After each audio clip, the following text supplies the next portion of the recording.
Okay, wait, how did we decide it was pronounced? I can't remember now. Pronounce it the way you want to pronounce it. No one can judge us except the French, and you know what? I don't give a shit what they think. Fair. My name is Aaron, and my pronouns are he, him. I'm the producer of the Dungeon & Dragons podcast, God's Fall. My name's Dylan. My pronouns are he, him, and I'm a physicist from Canada. Welcome to Kill Every Monster.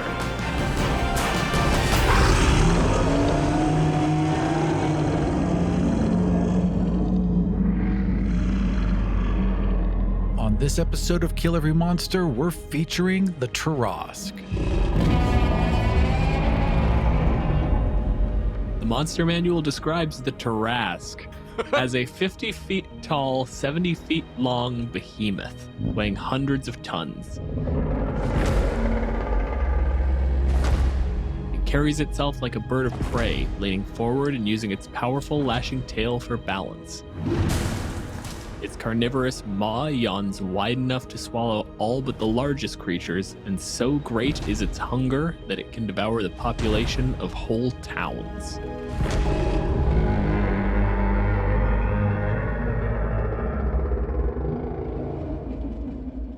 We are joined by Harley Kane. Harley, whose pronouns are she, they, is a performer, cosplayer, streamer, TTRPG aficionado, dungeon master, dice fairy, and Brandon Sanderson superfan. She's best known as Luos on The World's Guild, Kaori on Creative Crits, Nazetta on World Builders, and Leo in various other one-shots and stories. Welcome to the show, Harley. Hi, I'm excited to be here. We are excited to have you here. Thank you for coming back again after we had just a little bit of internet trouble the first time. Yeah, I'm going to blame a Tarrasque, actually, for last time. They always go for the power lines first. Tarrasque is sort of one of those classic monsters that a lot of older DMs know really, really well. But for the new players, Harley, what is a Tarrasque? So basically, it's like this kaiju type monster, but its origins are, they have French origins, like European origins. So I feel like it's this interesting blend of cultures and stories into this huge ass monster. Basically. I'm going to have to pull up the breakdown of what critters this thing is again, because oh yeah, it's too complex for me to remember. You think the Manticore is the one where they pushed everything together, but it's actually this one. So yeah, it was in Provence. It's supposed to be a creature that climbed out of a lake and was defeated by a saint. And the whole deal is that a huge dragon, half animal, half fish, fatter than a bull, longer than a horse, and it had the face and head of a lion, teeth sharp as swords, the mane of a horse, a back that was hatchet sharp and bristly with scales keen as augers, 6 feet with bear-like claws, the tail of a serpent, and a double shield like a tortoise's, one on each side, which is a bizarre thing, but also not that big. Like six feet. Not that big. Also looks nothing like the art. I was gonna say, we lost a lot of that by 5e. It kind of looks like a dragon. That is the only part of that registered with me. It's also, as far as descriptions go, fundamentally incoherent. I literally cannot imagine it at all. There's no way to put the words they said together in a way that makes sense. It also sounds like the way that, European travelers would talk about, they would just see a rhino and then they would describe it as it's a fantastical dragon armored car machine because they didn't have words for it. So they would just over describe everything. There are some accounts of it that claim it had poisonous breath and shot sulfurous flames from its eyes, and Wow. I really regret that we lost that. That's pretty fucking sick. From its eyes? That's cool. Not just flame, but burning, stinging acid flame. Flaming sulfur. Terrible. Like hellfire shot from this thing's eyes, which I guess makes sense because it was beaten by Saint Martha, who sprinkled it with holy water, held up a cross, which made it just kind of turn submissive and obedient. And then she tied her girdle to it, led it into town, and the villagers cast rocks and spears at it until it died. And that's how the Tarrasque story is supposed to go. You have to really force yourself to think of the Tarrasque as a horse-sized object for that story, because otherwise it's very strange. Yeah. No, this 50-foot, 70-foot long, like, abomination. And there's one lady who's like, hold on, let me take my bra off. That's what I'm gonna do. Next time I'm in a D&D game and there happens to be a Tarrasque, my character's gonna take the bra off and just like sling it at the... Come on, we're going. Oh my god, that should be the key. That's a phenomenal backstory. I want to build a halfling running around, and her weapon is a sling, except the sling is a bra, and it's just like, no. Just ready to go. Based on legend, this is how you kill the scariest monsters. Where is the connection between this horse-sized salad monster and Salad monster. Yeah, you dice up all your ingredients, you scoop them around a little bit, and you're like, that's good. yeah, it's just kind of like a blender of monsters, but it's like the size of a horse. Where is the connection between that and this gargantuan giant killer? Do you want the serious answer? Yeah, I want whatever answer you got.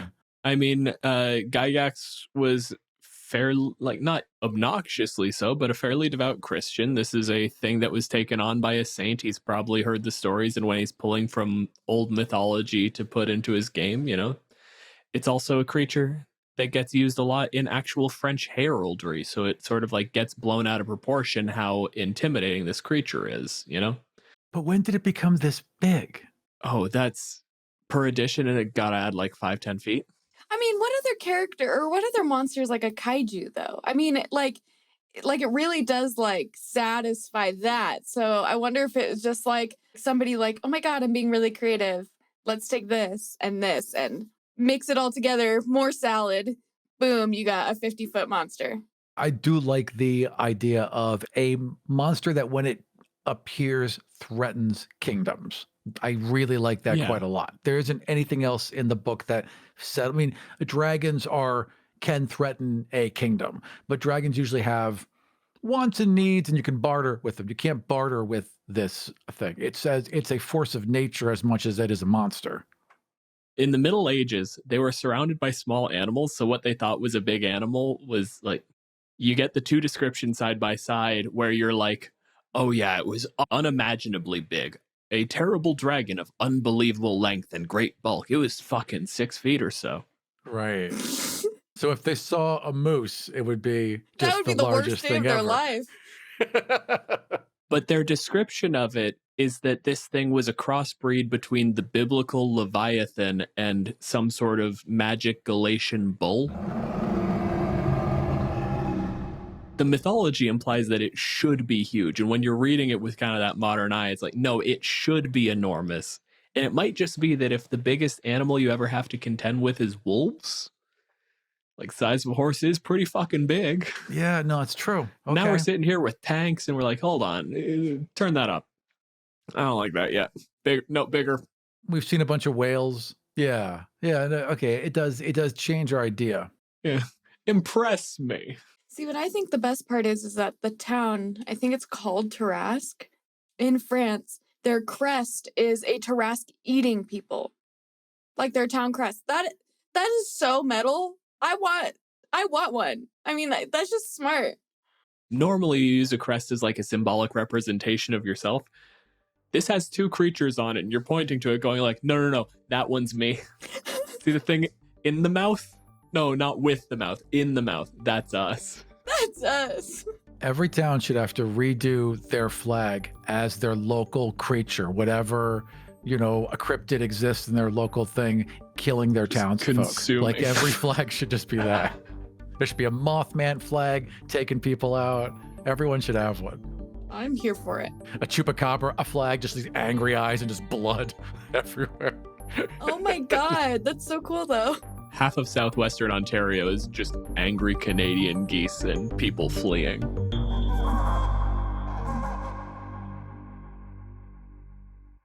That's the background. And it's just so fucking bonkers that I feel like you have to say it out loud. Like, this needs to be known that the Tarrasque, mythologically, is an incoherent, babbling mess from the French.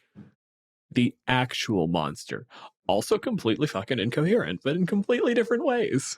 Also, little boring for what it is, frankly. Mechanically, yeah, it's not so. It's a very large bear. It is. It's a very large bear who hurts houses. I kind of like the idea that it's a puppy. Yes. I think that's kind of, I mean, that's how I like to think of it. It just wants to play. I mean, in reality, if we're talking about it, there's nothing malicious about a Tarrasque. Like, it's inherently bad because it hurts people, right? But like, it's not coming up out of the ocean because it's like, I hate humans or I hate creatures. It's just hungry. The Tarrasque is just hungry. And so, like, it's an interesting monster, quotations, because it's not like evil. I mean, it has no alignment. It should have no alignment, really, because, yeah, It is a very large animal. A hurricane isn't mean, it's just destructive. exactly. The 3.5 monster manual specifically states that it's like it comes up out of whatever layer it's been in somewhere on the planet.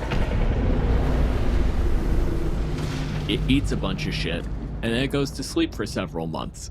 It isn't here to actually ruin your day. It's hungry, and then it goes to bed, and then it wakes up again and has more food. And that's It it. just sucks because it wants to eat us and everything. Yeah. I don't appreciate that. Like, how much would you put up with if it shows up once every decade, hits a town, ransacks it, goes back under the water? We might put up with it. If it's popping up every 6 months, you have to deal with it. So there's some, like, whatever time schedule it's on would determine how we'd react. I mean, in 3.5, I think they talk about how the Tarrasque has like the ability to like move through the earth. So there's like no way to track it either, which I think is Yeah. interesting. So it's like, well, we don't know where it's going to show up, but it will eventually. Yeah, it sinks into the earth like water. How terrifying would that be?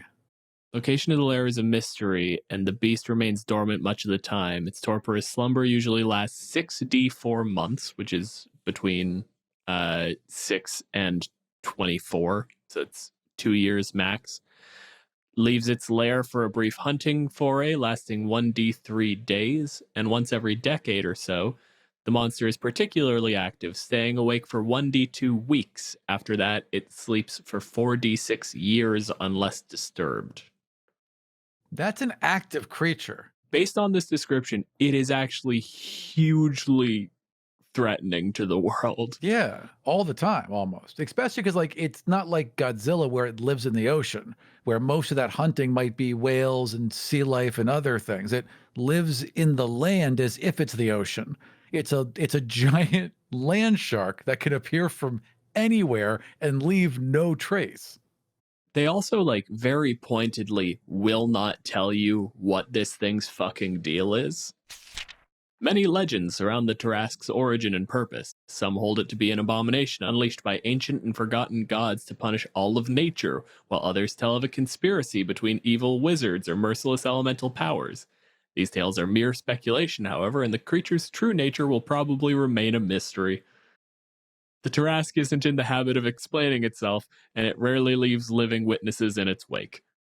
This is just a thing to be a mean DM. You have too many levels, and I'm gonna hit you now.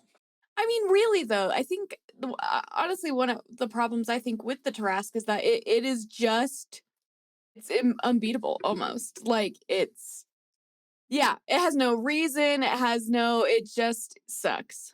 For me, it's in a weird place where I want it to be either even tougher or have the ability to get stronger, or I want it to have some sort of reason. Like, I need it to have like one other thing it does because it's got some very cool abilities. The fact that it can reflect a bunch of spells, the fact that it can swallow things whole, I mean, it's scary. Sure, of course it's scary. It doesn't need an ability for that. It's a very large boy. Right? It's got some cool abilities. I just wish that I just wish it had a little bit of like direction in the world instead of just shows up, eats things, goes to bed, repeat. You were completely right when you said it near the top, Harley. Like, it's not a monster in that it's not purposeful enough for that. Well, actually, we should ask the question, Dylan. Don't answer it. Yeah, you're right. Harley, is the Tarrasque a monster? Acts of God or forces of nature are those monsters? The Tarrasque is a monster in the way that it is destructive, and like you can't convince it to not be destructive. I mean, I think its intelligence is like 4 or -4 or something Yeah, its like that. intelligence is Yeah, 3, it's got- -4. Yep. Its intelligence is 3, it's a -4 bonus. Like, this is the intelligence of a particularly clever dog. Which makes me think, like, so is the Tarrasque's brain really small? Yeah, relatively. Yeah. Right? Like with dinosaurs. It's a science, Dylan. It's true. Don't take this away from me. Little pea-sized brain means dinosaur. No, it's not. I don't know anything about the size of a dinosaur's actual brain, but there isn't actually a correlation between size of the brain and capability to do things. I Really? know he ruins all the fun science for me. That's not real. Take it in the simplest case of, like, if you're really, really huge, you still need to coordinate all of your organs and tissue. There is way more to keep in check, so you just need an inherently bigger brain to handle it. Like, You need the surface area. you need more brain to make it go. So the bigger brain making it more intelligent isn't actually how it works, and I always feel bad when I do this kind of shit.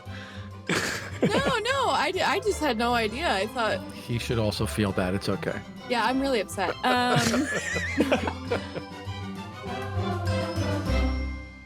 Basically, there's no way to convince it to not do what it's going to do, but it's not doing it because it's mean or because it's evil. So, I mean, then we get into the whole talk of what does it mean to be a monster. I would say yes, it is a monster. For like just talking simply because it is destructive, because we don't want it around, because I mean, in a game, you're probably going to put it in as a monster because it would not function anywhere else, in my opinion. Like, how could it? When you read first-person accounts of natural disasters, of people who have survived natural disasters, they write about them as if they are malevolent creatures, as if the hurricane or the earthquake or whatever had targeted them with malice. So in a way, I guess you could look at the Tarrasque that way. Like if you survived it, you would just, what else would you see it as except for a horrible monster? The case we usually make is like an animal, like a lion, is not a monster because it's just sort of living its life. And if it is mean to you, it's just sort of a byproduct. It's not out of malice. And while this does fall into the same category, the way that's written into the world also destroys that concept a little bit. Lions make sense. The Tarrasque is not a part of the world, which creates just a really weird space that it occupies where, like, I could make that argument in either direction. It is effectively just an animal, but also animals are part of a larger system, and this, like, take it to the logical extreme. If you had this thing rampage, what was it? It rampages for like 3 days every 2 years. You won't win. That will destroy the world. 2 years is not enough time to recover, to rebuild, if it's devouring a town and not leaving witnesses. The way it's written, this is an apocalypse.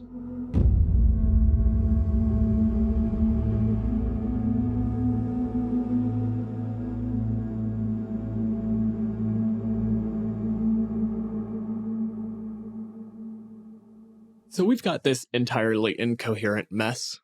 How would you change the Tarrasque in 5th edition particularly?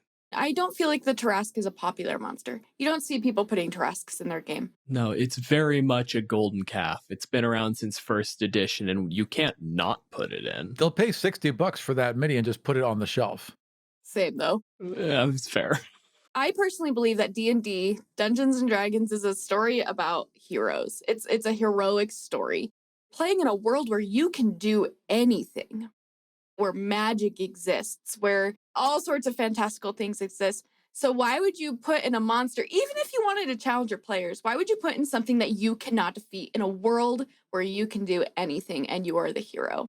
There's got to be some way for the players maybe to be clever or creative or some way to like figure out, like there needs to be maybe an anti-Tarrasque item or some way, like a weird curse that they, it's got to like somehow be beatable, in my opinion, even if it's really hard, because there's no point in playing if you can't win, why try? Exactly. There should be a hard way to send it off for a bit, like to make it go sleep for a while, and then a really hard way to kill it. You should have both options if you want to go at it. So if you really want to kill it, it's going to good luck. You can try. You might get there, but good luck. You're gonna suffer for it. Or scare it off for another couple years. It's hard, it's gonna be dangerous, but you'll probably be okay. Like that makes it a fun multi-level, a creature there where you can engage with it, not necessarily defeat it, have it still feel like the legendary Godzilla like creature that it is, but also gain a victory off it. This is one of the times where I'm gonna have to say that like 5th edition made it much more beatable in that it's literally just a bag of hit points with a absurd number of immunities and resistances And no breath weapon. and no breath weapon, which is a bit of honestly a huge poison breath and flaming acid eyes grand improvement already. I think that's way better than it is as it stands. First time party shows up and they're like, it's just a Taras. We've all got flight spells and then flaming acid. Bro. It's the 1-2 punch of like poison breath, and they're like, oh no, we've done this before. Black dragons, green dragons, fuck whatever. And then it fucking Cyclops optic blasts you and you're on fire. Yeah, that sounds awful. That's a bad day. It should grow. I do like the idea that the Tarask is almost this indefeatable Godzilla-like creature that you can keep pushing it back down, but it'll keep coming back up. A Tarask is not native. You're right, Dylan. It's alien. It is a totally alien creature. The way it got here is that its eggs that are nearly indestructible soar through space until they find a planet or contact a planet or are somehow drawn in by it and then slam into the surface, go deep under the crust where the egg eventually hatches and the larva swims around for dozens, maybe hundreds of years, maybe a millennia, as it grows into this more lizard-like bipedal monster. And when it comes to the surface, it's small and it's young, and it eats, and it grows, and it goes back down.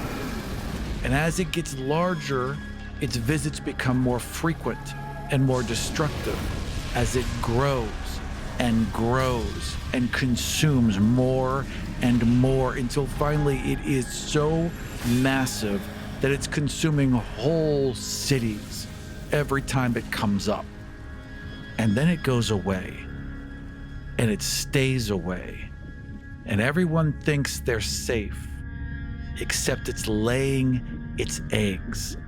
And once its eggs are laid, it swims to the core of the planet and takes in a critical mass of energy until it explodes, shattering the planet and rocketing its eggs, which have been incubated in the heat of the core, out into the coldness of space so they can find their own planets and start the cycle all over again.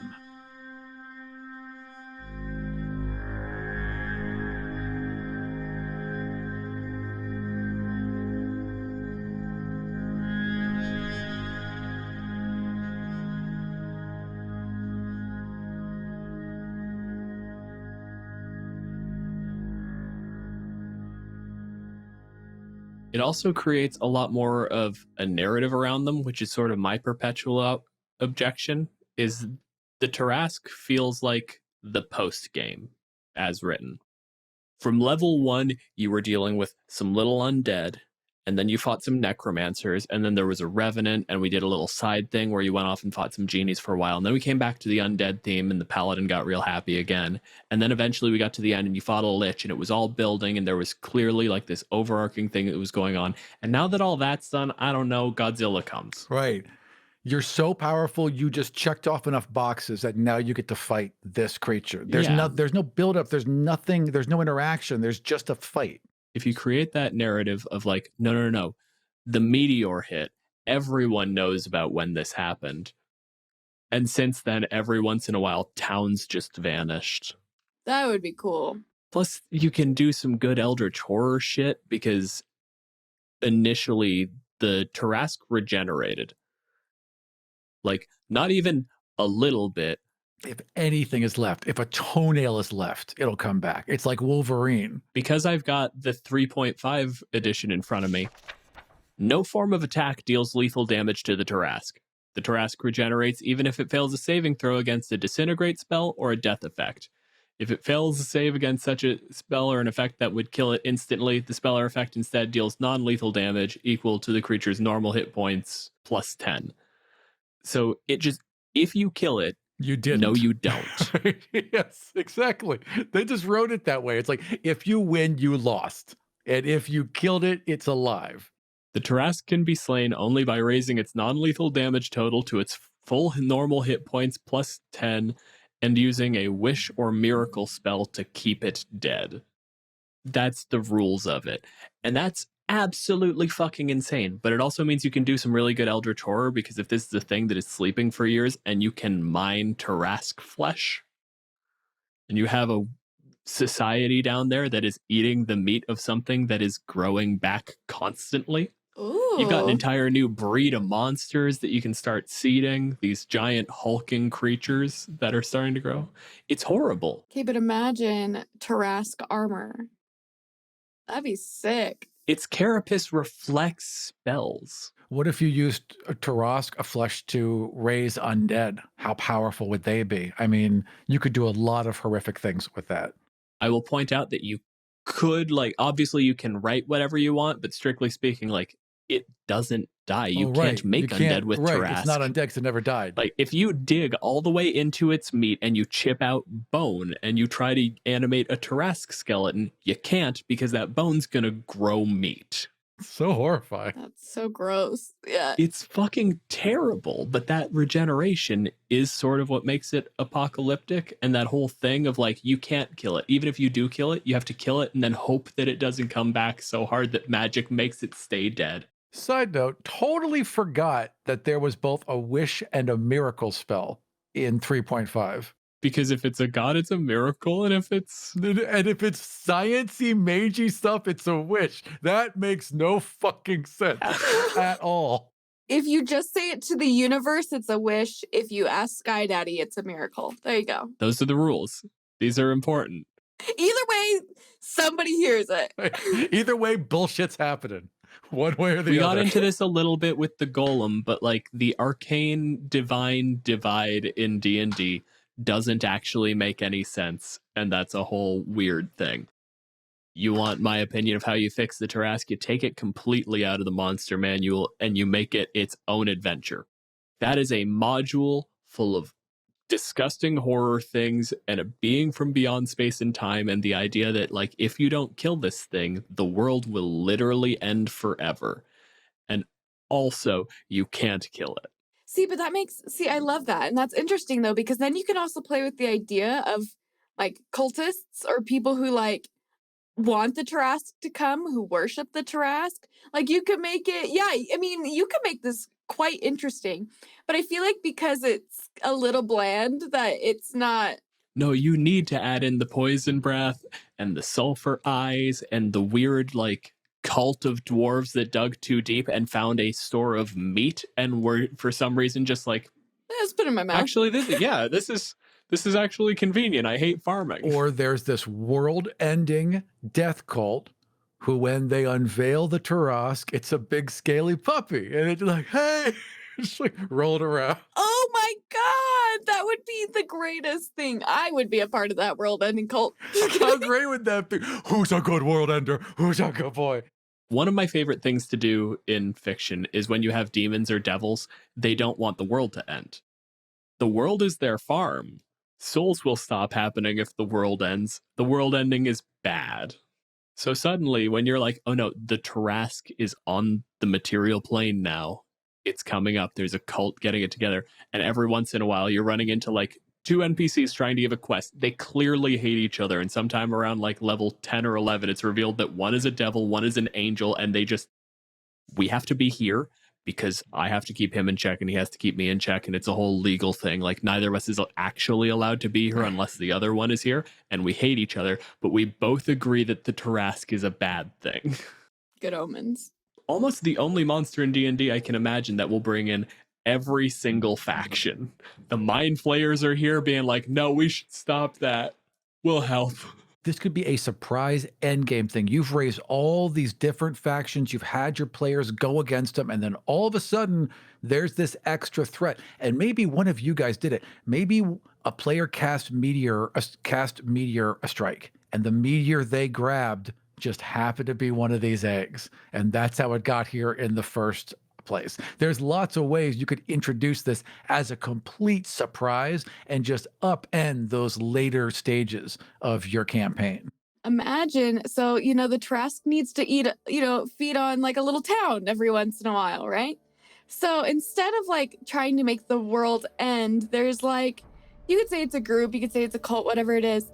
They like bring people to live in a town, or they have like, but you would need to know where the Trask is going to be. But basically, bringing people to be the meal for the Trask every so often, like, or people that volunteer, or you can get really weird with it. They just put all their money into like these seaside community resorts with low financing. Come live and retire here. Just collect right on the shore.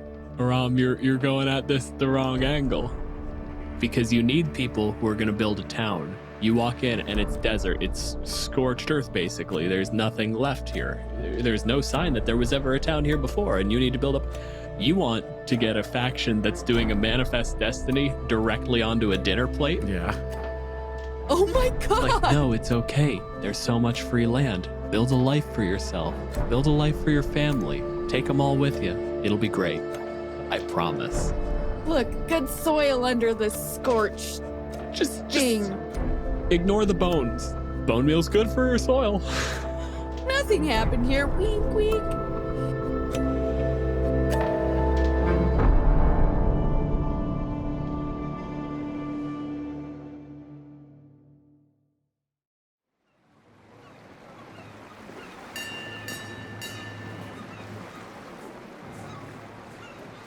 The city of Waterdeep has always been a hub for events, be it a mad mage taking over an old dungeon, ancient masked lords running the city like a cartel.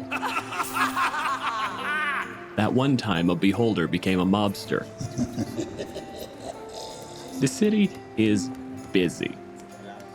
30 minutes ago was the single most dangerous event in Waterdeep's history until the next 30 minutes after that. Relatively peaceful day. And then suddenly, all you hear through the city is constant thundering noise. Out near the docks, there are two enormous statues, think like the Colossus of Rhodes. They get up and immediately start running through the bay towards Waterdeep Castle. They go through buildings, they do not stop. Everybody is rightfully concerned when they see on the horizon why the statues were activated. News goes fast. Wizards start casting sending, messages fly everywhere. And in the Yawning Portal, a tavern built on top of a dungeon, sitting next to a portal into the River Styx, there is an immediate announcement. The Trask is coming. There are three reactions. One is confusion. The people too small, too young to really know what that means. There's some people right in the middle range who are excited. They know what's coming, and this is their biggest chance to prove themselves imaginable. This is the biggest monster. You can't imagine a greater fight. And then there's the people, just a little bit more experienced than that, who know that this is probably the end. And the grand meeting starts, and adventurers start dividing the city amongst themselves. Mages guilds are alerted, and they scramble to begin the biggest teleportation ritual in history. It has to be able to move something bigger than most buildings. It has to be able to crack through magical protection. It has to make sure that it binds this thing and puts it somewhere where there aren't people. And there isn't enough time to make 100% sure we know where we're teleporting it. So now it has to have these divination elements. It is the fastest research effort that has ever taken place. It's a very complex spell. It was a contingency that they had written down in some meeting, right? Like it was a lab, Yeah. but no one had ever trained on it, and the budget to do it never really came it's through. always done in the context of like, what if there's a dragon attack? And then it was like, fuck, okay, so we're gonna use this. This is a good framework. We need to make 2 big adjustments because dragons aren't magically reflective. And then once we've gotten that figured out, we can fire it off. They need about 15 minutes to get it working. And at that point, the tavern splits. People begin evacuation efforts. And there are maybe 50 adventurers in the tavern total in a city of millions of people. They know that someone has to watch the tavern.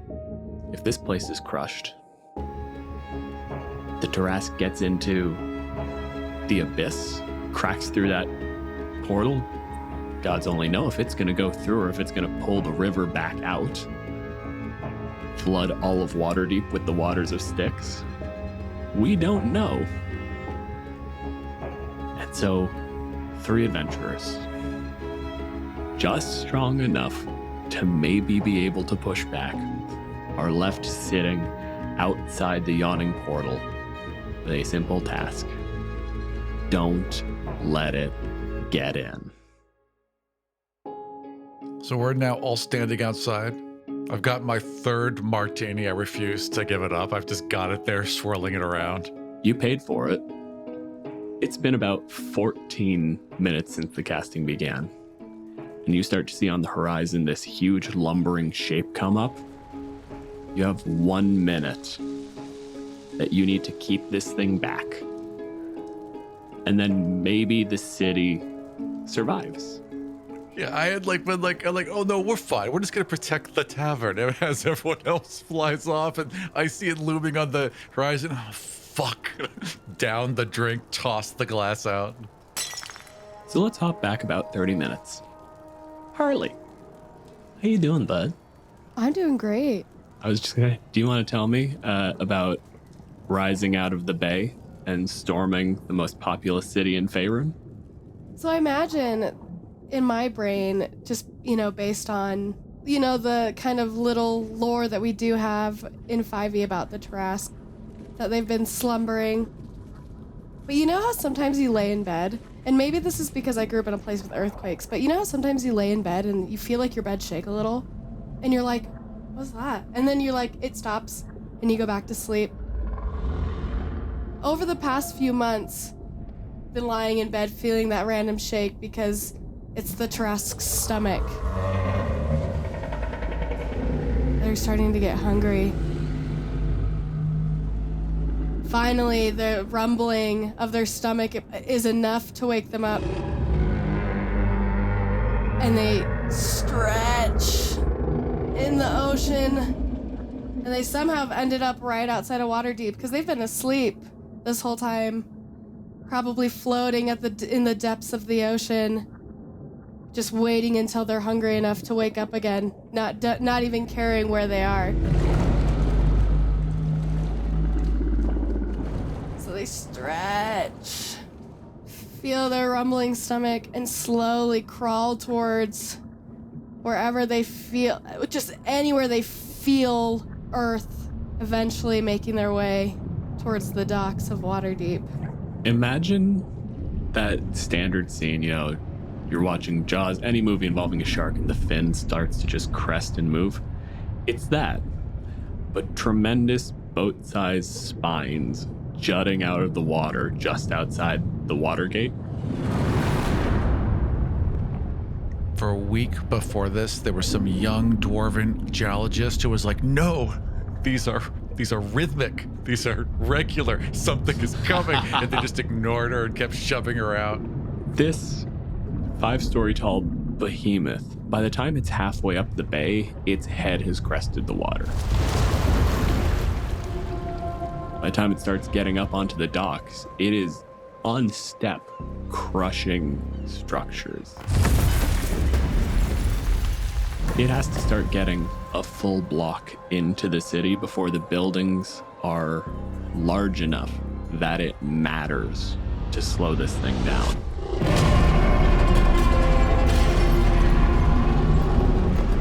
Harley, is there a path you're taking? Is there something you're going towards? Or is this just a raw move towards the most people? Honestly, probably still like waking up. Still kind of stretching, just moving, kind of like Froggy just woke up, like rubbing its eyes, you know, just moving towards where the stomach leads, basically. I actually did bother to look at like a map of Waterdeep. If you were to basically come up the bay and you just look at where the city is dense, it is a straight line through the yawning portal, more or less. So this is just, it starts going. There's a point where you start to venture like a little off kilter and you're on trajectory to hit the actual castle where the masked lords are, where the people who are running everything behind the scenes in Waterdeep. And this statue, maybe most of your height, 30 feet tall, give or take, comes over. And all it does, it doesn't even engage. It just hands on the side of your massive carapace and just shoves. It just redirects away from the castle and then goes back to guard. These statues are controlled by the masked lords, and all they're doing is making sure that the people inside the castle are safe. I want to use my tail to smack it. 21 to hit? Yeah, 21 is gonna hit something 30 feet tall. Absolutely. Okay. So I don't want to like go all out. I just wanted out of my way. This is like slapping a hand away. Yeah, exactly. Okay. Snooze on the alarm.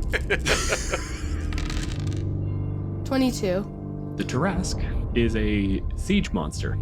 Deals double damage to objects and structures. This isn't a creature. It's a giant statue. So that's 44 points of damage. It also has to make a strength save versus a DC 20 or be knocked prone. I don't have stats for these statues. I'm just going to give it a 30 strength because it's real big. That's a plus 10. And it rolls a 13. You turn around across the chest of this massive statue, and it goes sprawling backwards through a wall. Just lands on its ass.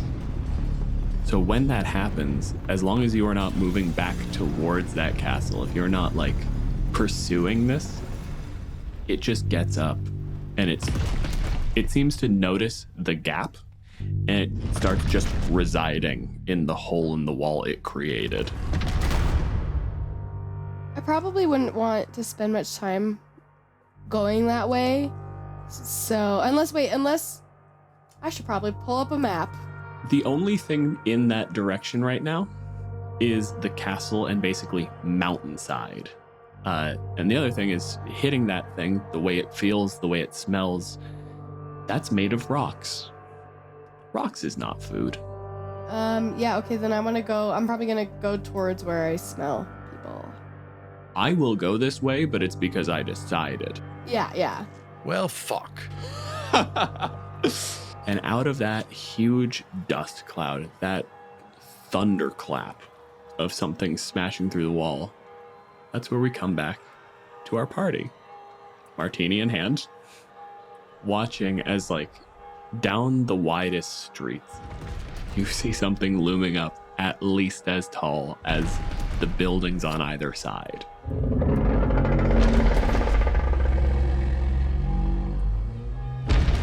Horns the length of a man. This thing doesn't seem real. And now we're gonna roll for initiative. Wait, you said we had a round to prep spells and things. So we're gonna yeah. roll for initiative to get those done, Okay. and I'm gonna just ask you what you do to get ready when this thing is coming up the road at you. All right. 18 plus 3 is 21 for Volodar the Magnificent. He's buzzed, but he's aware. The amount of sobriety inflicted by the presence of a Tarask. That will sober you up, yeah. That's true. Substantial. Slapdash Tiny Toes got a 12 on initiative. Austin? I got a natural 20 for 24. Ooh. Wow. What's your character's name? Keyfree. Keyfree. Harley, where's our monster film? I got a 7. Okay. I'm not very dexterous. No. Let's go. Go. Let's go. There's lots to look at. You're a little distracted. It's fine. I'm still waking up. I need a few humans in me, and then You're just scanning for like the nearest coffee shop. You've got priorities. yeah, exactly. Hello, could I get a... No, I just... I need a venti. Yeah, really though. It's liters, not ounces. Could you fill up one of those boats with coffee? I'm like, okay, but iced coffee? Can you help me out? I need you to just fill the bay. I'll bring an iceberg. We'll work it out. As this thing is coming up, you're watching it just incidentally as it walks, as the tail sways, crashing into buildings and smashing through.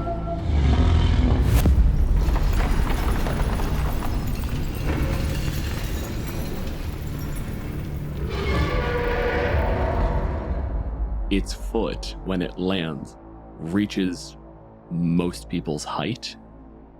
If anyone is where it steps, they aren't there when the foot comes up. And there is a point where you see someone come up just wearing robes. And they do their best. You see a quick spell, Volodar, you recognize this. This is the worst idea you could possibly have. When they cast Magic Missile, it hits that thing, and then immediately bounces off and strikes the mage dead where he stands. Oh, that shouldn't happen. Fair warning, it will bounce spells back at you on occasion. All of them? I don't need magic. I don't really. But he's never really studied, so when you ask like all of them, he just kind of shrugs. Oh, uh-oh. At level 17, you do know a fair bit, so I will give you the Arcana check for just how bouncy is Tarask meat. I do have a plus 11. Can I also roll Arcana Yeah, with my plus absolutely. 0? 11 plus 11 is 22. Cool, that's higher than what I got. So that dragon is broken, Slapdash. That's what you know. That dragon is fucked. They're supposed to have wings and breathe fire instead of be bouncy and have shells. I give Volodar the Magnificent puppy dog eyes, begging him to tell me how to cast spells at this thing. Voldart looks over, is like, hang on, and he taps the side of his head, and he casts telepathic bond. And then vroom, we are all now linked Cool. together, unless you want to resist it for some reason. And then he thinks the information at you. At a 22, I'm just going to tell you, anything that directly targets the Tarask. So that's a magic missile spell, anything that shoots in a line, so if you shoot a lightning bolt at it, or anything that requires a ranged attack roll, you roll a d6. On a 1 to 5, it bounces off the Tarask. On a 6, it bounces back at you. So, can you run over the specifics about what this is? Anything with a ranged spell attack or what else? Ranged spell attack or a line. And then magic missile, because it's a ranged spell attack that automatically succeeds. So, okay, that honestly, not as bad as I thought. So if it's like a save, Yeah, saves are good. Saves are good. Melee spell attacks are good. Melee spell attacks are good. Granted, a melee spell Okay. attack Whew. also means that you are touching it. Not necessarily.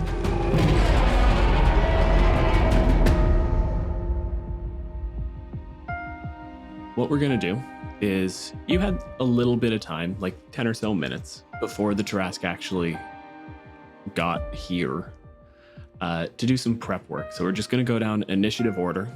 Give me your rough description and tell me what you do getting ready for this. First up is Kithri. Our natural 20. Kiwi sits in the middle of the road, just does a chair pose, sits, squats down, and is just like fiddling with a gold in one hand. The other hand is just like holding their sword drawn and is just waiting. And you're sitting there just dead calm watching as there are flashes of magic across the city. Every single adventurer, every caster is actively trying to either just make sure they get out or get other people out. So in this little beacon of calm, just preparedness, can you give me a description of your character? Yeah, Kiwi is an orc. So he is like 6.5, 7 feet tall. Doesn't wear any armor or anything, just has on like warrior skirt kind of thing, not necessarily like a kilt or some other garb, but something like that. I don't know the name of a bunch of types, some sort of like warrior skirt situation. Doesn't wear any shoes, light blue skin. One of his tusks is cut, and then there's like a scar on his lip from where it got cut off. Broad shoulders, a shaved head, and he's just sitting there with this like calm determination of finally something worth my time.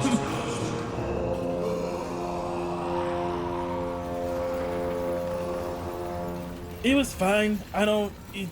Being as seasoned as we are, like there's not like a lot we do, right? Like if a level 20 is a step away from godhood, like when you hit 17, like there's not a lot you do. You don't get called a lot. You mostly just sit around and wait for stuff like this, and stuff like this doesn't happen every day. You don't get called in for goblins anymore. No, I'm bored. All right, Volodar. Volodar the Magnificent is casually sitting on like an outside table. They have a few little outside dining areas and he's just sitting there. He had finished his martini, realized he had time to get another, and went ahead, stepped back in, set himself up, and came back out. And so he's just like picking the olive out of it, flicking it. He never eats the olive, but he makes sure he always gets the olive. And then as he's sipping his fourth martini, Kithri and Slapdash, you hear like a little polite doorbell asking for entrance. The Skype ring. Yes, you can join my Skype, exactly. All right. Is there anything else you generally do in sort of a preparatory capacity? He sighs and he looks up at it and he shrugs and he snaps his fingers and casts mage armor. And then just kind of looks over at Slapdash and just kind of shrugs. Like, well, it might help. All right. Now, same deal. Quick description. Volodar is a tall, rather magnificent-looking elf. He is dressed in his finest robes. He spends gold freely. His fingers are covered with rings. And he is a recently retired dean of a magic school.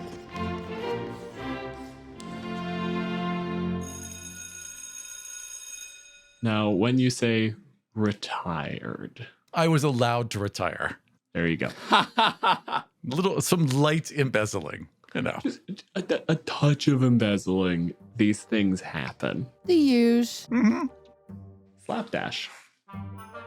Slapdash is a very goofy looking Lightfoot halfling. He's got a bowl cut of bright white hair and a mustache with the ends curled. He has really loud, jangly scale mail that really just kind of swallows him whole.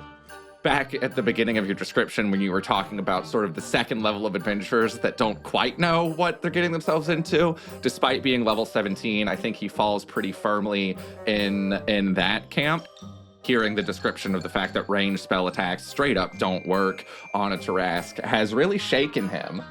Very much just like, well, what's this all been for if not for this? And he uncorks a potion of hill giant strength that he's been saving for just the right moment, downs it, along with the olive, which he always takes off of Volodar the Magnificent's hands and eats because they're delicious. I don't know. I guess if your strength goes from a 11 to a 21, you'd probably notice some physical changes. Get a little bit of a pump out of it, right? But more than anything else, when you're moving in armor, it goes from like shifting under this fairly heavy like chain shirt scale to just moving as if you're wearing a t-shirt. Like if you took a picture of someone before and after hill giant strength, you might catch it if you're really paying attention. But if you watch video of someone before and after, everything just moves better. And you see now moving this way in his armor, he begins to rise up with his winged boots as he takes flight. And he grasps his Amulet of the Devout and uses its one free use of his channel divinity to invoke duplicity. And since I'm level 17, that's improved duplicity, which means that 4 duplicates of Slapdash, ping, ping, ping, ping, appear within 30 feet of him. All right, little slappies, let's do this. We're with you, boss. Sure thing, boss. Yay, boss. And they spread out, ready to take on the Tarrasque. One of them he will keep close to Kithri and Volodar, assuming that they are close to one another. One of them will race ahead, trying to get close to the Tarrasque. All my duplicates have to stay within 120 feet of me. I can use a bonus action to move them, and I can cast spells from them. That's all I do.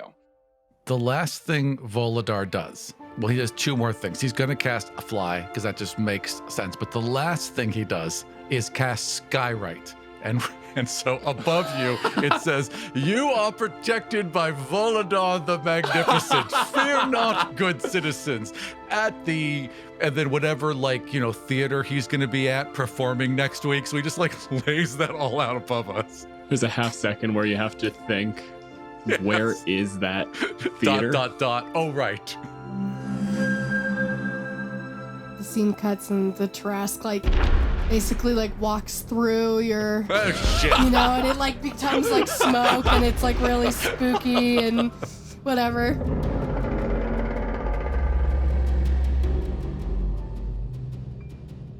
At this point, basically, where I'm going to say the combat is going to kick off, is the Tarrasque within about,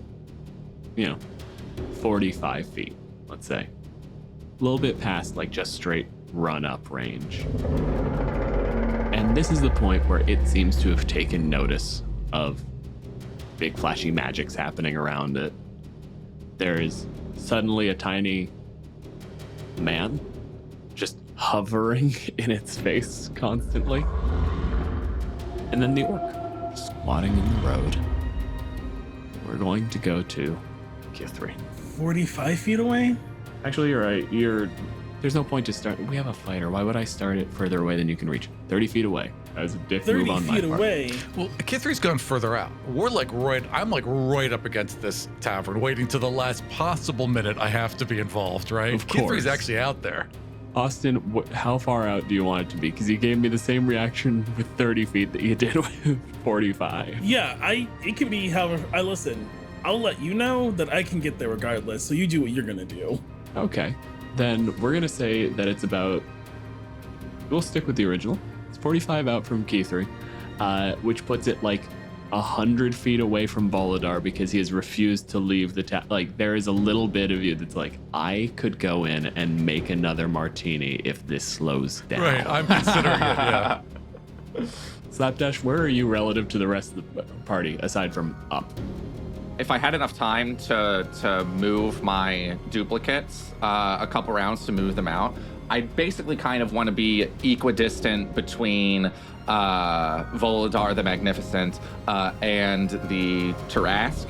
So I guess that puts me just 5 feet behind Kithri up in the air. And if you'll allow it, one duplicate by Volodar, one duplicate basically right up in the Tarrasque's business.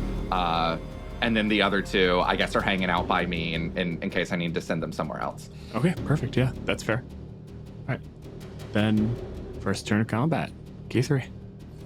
I'll stand up, stretch, and then I will use my bonus action Adrenaline Rush to dash and move 30 feet and just run up to it, and then use my normal movement to close the last 15 feet. I have 15 feet left. I don't have a climbing speed. I want to start climbing it, Okay. which, if I understand correctly, since I don't have a climbing speed, takes double movement for every. It's a 2-for-1, yeah. It's like a half speed thing because I don't have the speed. So I'll climb up 10 feet because I have 15 left. Harley, there is this small little creature that just goes from sitting there to just at a dead sprint, almost as fast as you actually run. It fires directly at your leg and then starts coming up. So here's my question. Is an orc climbing your leg a concern at all? They don't do any damage, right? I mean, it's just climbing so far. Nah. Not really. Okay. You don't have to make a check. You just do it. I will take my 3 attacks. You're like ankle height right now. Maybe like halfway up the shin. I'm assuming 15 doesn't hit. No. 17? Oh, clang. A natural 20? There we go. That does hit. All right. So, you're going to deal your double damage plus 14 for the Sword of Sharpness you took out of a dragon's hoard back in the old days. Nice. 44 damage. Damn. The Sword of Sharpness actually sharpens as you swing it. It's been so long since you've swung it. It was a little dull coming out, but those first 2 hits sharpened it right up. Like, as you swing it, it's actually the magic waking up. The metal itself is not very sharp. Like the sword, if you were just in an anti-magic field, you could almost run your finger up and down the blade and it'd be fine. It's the magic that does it. Austin, there is a secondary effect to the Sword of Sharpness. Do you want to roll an extra d20? Remember how this works? I don't, nor the audience does. Please inform us. When you crit on those Longsword Sharpness, roll a natural 20. You roll a second natural 20, or you roll a second d20. If you roll another 20, you can lop off a limb, or some. If that doesn't make sense, the GM will give you something else. Whoa. Cool. Very cool. That's sick. This is an absolute fluke. I did not know this going in. How's the second 20 come out? 18. Close but no cigar. Not quite. Close? Ooh. Real close. Oh, almost lost a limb. Well, maybe like a toe. Could you imagine? When Yeah. you only have 3 toes, that's a big deal, okay? That's fair. It is a big deal. No, good point. It only has 3 toes? I assume it's got like the bird talon thing where it's got like the 2 out front and the back. I only have 3 toes. There you go. 3 toes. Yeah, then maybe that back claw thing, you know? Puts a real wobble on him. The Trask starts getting within range and you sprint. You get up the leg and you jump. Single-handed grab into these rough scales, these spikes, and you have like combat gloves, right? So it's enough that you're not getting cut just coming up the leg. And then once you have like a good hold, maybe halfway up the shin, it's just a hacking motion of just trying to get through that armor until you finally get like one swing, blade directly into meat. And then it notices you're there. Can I do a legendary action? Is it the end of your turn, Austin? Absolutely. Bring it. Yeah, legendary action. So I'm gonna do the attack. So you can make one claw or tail attack. And I'm gonna do a claw attack. I'm gonna be like scratching at my leg. Like, what the heck happened? Did I step in something? Hold on. Does a million hit you? Yeah, right? Does a 30 hit? Wait, you have disadvantage to hit me. That's right, roll a second time. Does a 26 hit you? Wait. Yes, damn. It's Damn. one away. I was one away from being able to stop it. I'll let you know. He's got a bag of tricks, this one. 30 slashing damage. So this claw comes down and just rakes across the leg. Austin, I'm going to have you make an athletics check at half damage Oh, absolutely. to basically not be knocked off the leg. For half, I'm fine.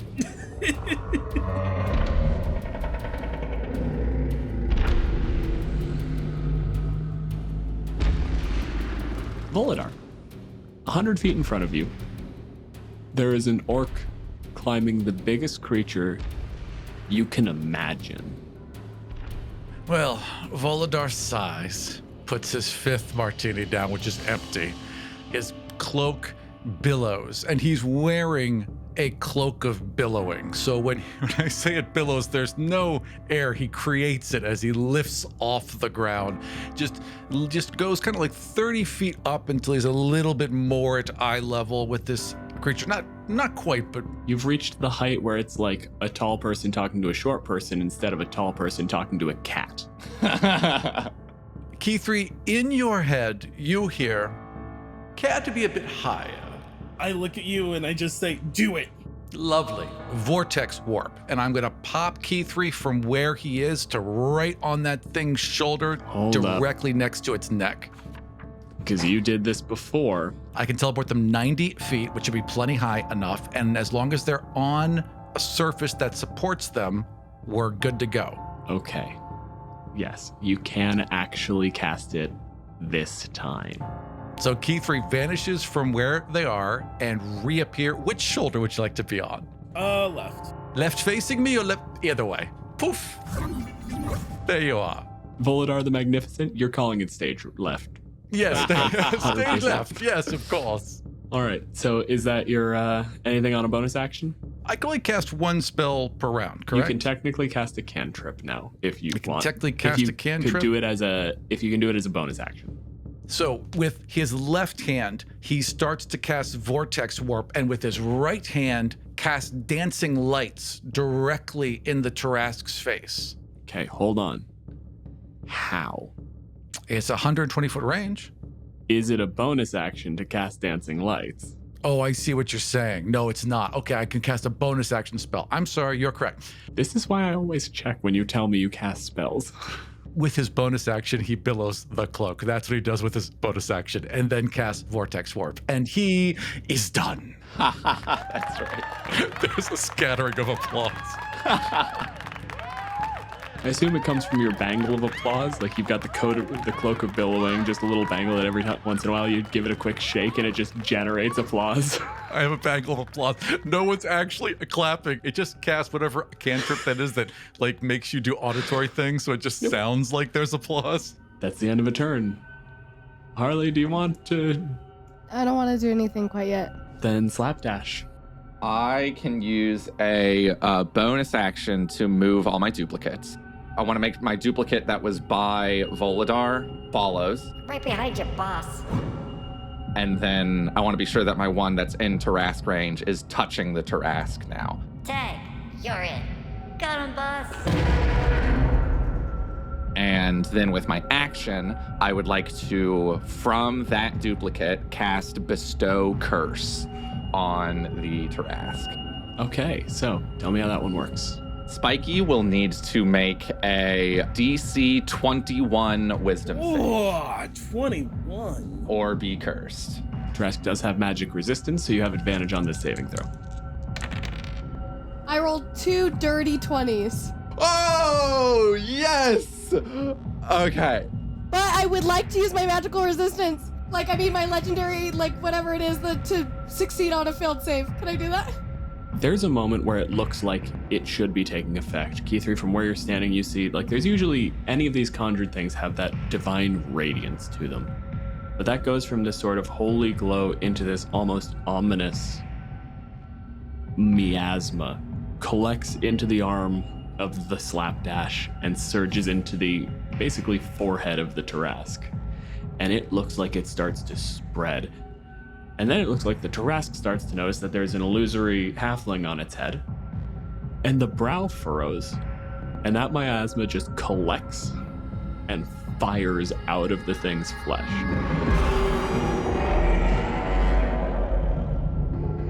It just rejects the curse. Oh, nuts. Fiddlesticks. Ah, I'll get him next time. All right, so that was my action and my bonus action. I don't think there's a need for me to move anywhere. I guess I can continue rising, I don't know. I'd have to rise pretty far to get out of melee of the Tarrasque, but I'm going to buy... Your fly speed is what, 30, right? 25. 25? Okay, yeah, then you would be at basically head height with this next move. Okay, then yeah, I'll do that. I'll keep rising on my turns just because, you know, I don't want to get hit by this thing. So next turn, if you do another 25 straight up, you would be out of range of its melee attacks. Granted, you're like 50 feet over, 75 feet up, so you're like just at the edge of effect being able to hit your duplicate near Volodar. Oh, really? I'm 120 feet away from Volodar? Next round, when you go up, you're like 50 feet lateral, 75 feet up. So, like, I'm not going to do the Pythagoras right now, but, like... I'll also be going up. So I'm matching Slapdash's rate. We're both going up at the same rate. Yeah. Cool. All right, that is my turn then. That's all I can do. All right. Harley. Now that I've been like attacked a few times, I'm like awake. I'm gonna do some crazy Tarrasque roar.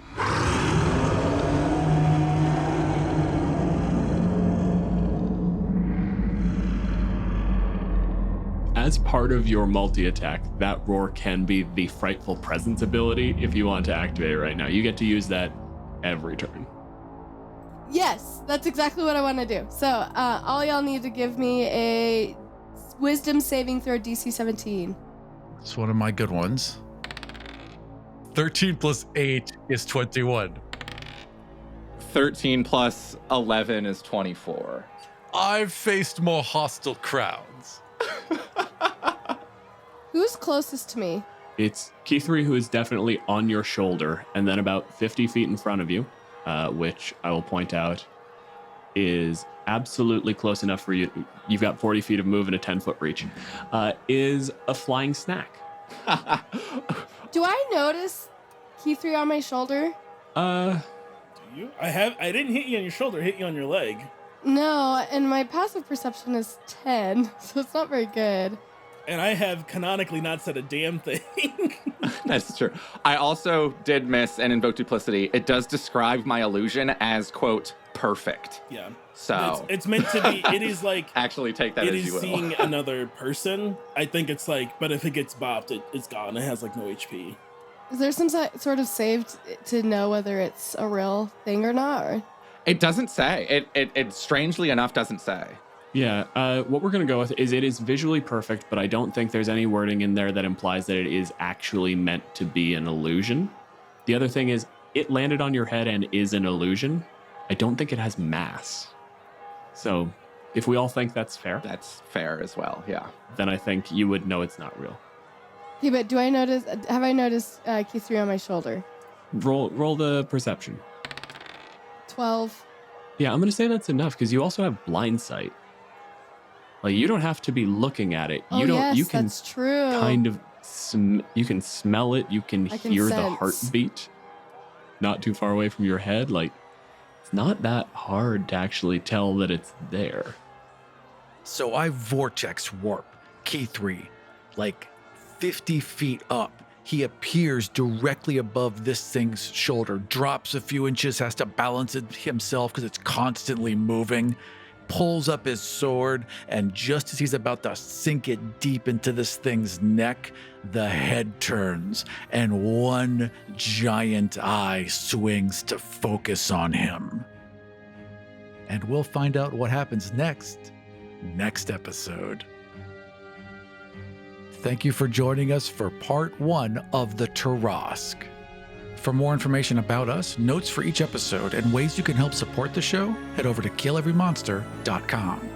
If any of the ideas we've discussed on the show have sparked some of your own, tell us about it on Twitter at KEM Podcast. You'll find me at DJ Malenfant and Aram at Aram Vardian. For ad-free episodes, early releases, bonus episodes, print-ready maps, our new audio DMs notes, and my character sheets for each encounter, head over to patreon.com/KillEveryMonster. You can also listen to ad-free episodes and bonus content by subscribing to the show on Apple Podcasts. Our intro theme and many of the sound effects you hear in the show were created by BattleBards. Check them out at battlebards.com. This episode was produced by Aram Vartian and Dylan Malenfant. I also did the editing. Our guest was Harley. You can find her on Twitter at Harley Kane. We were also joined by Gus Rachels at Gus Rachels and Austin at Sailor Scout Austin. And if you are anything like me and all of that information just fell right out of your head, you'll find everything you need at KillEveryMonster.com. And we'll see you next time For Kill Every Every Monster. Monster.